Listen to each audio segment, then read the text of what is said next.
ప్రకృతి ప్రేమికులారా నమస్కారం.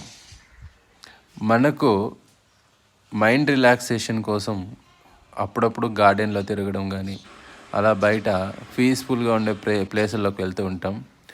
అయితే అప్పుడప్పుడు ఇలా మనలో ఉన్నటువంటి కళని బయట పెడుతూ ఉండాలి. పాటలు పాడడం కానీ ఇంకా ఏదైనా ఇన్స్ట్రుమెంట్స్ ఏదైనా నేర్చుకోవడం కానీ చేస్తూ ఉండాలి. అయితే ఈరోజు సండే కాబట్టి నా గార్డెన్లో ఈ విధంగా పాటలు పాడడం అయితే జరిగింది.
నేను పాడిన పాటలన్నీ కూడా నా గార్డెన్లో ఉన్న ఈ మొక్కలే విన్నాయి.